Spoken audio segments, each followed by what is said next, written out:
This is Top Accolade African News Updates. I am Soibifa Jagridge.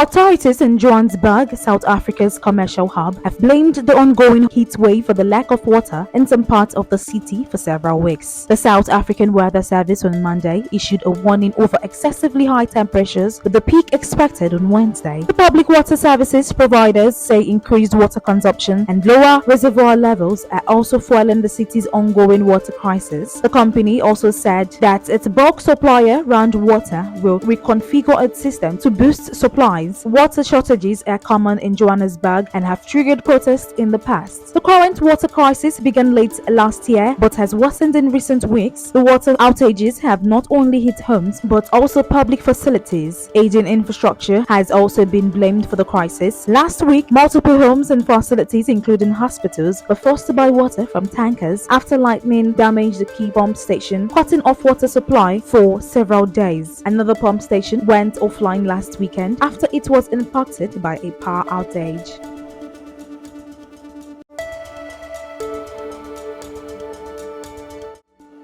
The organizing committee of the Paris Olympics said it was shocked by racist attacks made by far-right French groups against Malian French singer Aya Nakamura. The attacks were triggered by reports that Nakamura, 28, would perform a song by the legendary 20th century French singer Edith Piaf at the opening ceremony of the Paris Olympics in July. On Sunday, the far-right group Les Natifs protested in Paris with a banner saying, "There's no way, Aya, this is Paris, not the Bamako market," referring to the capital of Mali, where Nakamura was born. She migrated to France with her family as a child and received French citizenship in 2021. The music star was also booed by supporters of the far-right Reconquest Party during a rally held on Sunday. Several fans and French leaders, including French MP Antoine Lemens and Sports Minister Amélie Castera, have supported Nakamura. Les Natifs has continued to double down, saying Nakamura does not represent French culture and her performance would signal the Africanization of French culture. Nakamura is one of the biggest musicians in France, and some reports name her as the most listened to French singing musician in the world.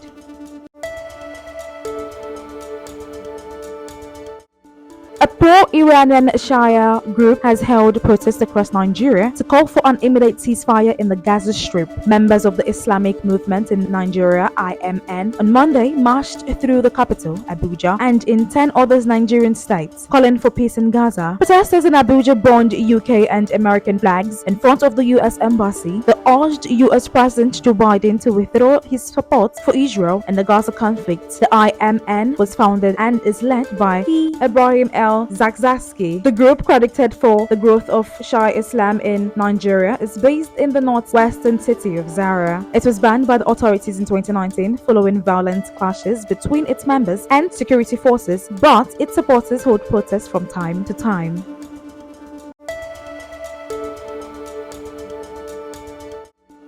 Chad's government has announced that it would provide free water and electricity for households until the end of the year. The monthly household consumption payable by the government is capped at 15 cubic meters, that is 15,000 liters of water, and 300 kWh of electricity. The government on Monday said it would also clear water and electricity bills for residents with outstanding arrears. It also announced a cut in transport taxes that could lower transport costs, which hiked last month with a rise in fuel prices. Chad's junta leader and interim president Mahamat Dabi sanctioned the policy to assist households. A joint statement by the presidency and the finance minister said some Chadians perceive the move as Mr. Dabi's attempt to endear their voters. He will be vying for presidency when Chad holds elections between May and June. Some residents also say that the move is meaningless as several parts in the capital in Jadmena have faced a power outage for the past 2 weeks. But some Chadians have welcomed the measure as a much-needed relief to the ongoing cost of living crisis. That is the size of Top Accolade African News Updates. You can follow us on our social media platforms as displayed on your screen. Happy Tuesday.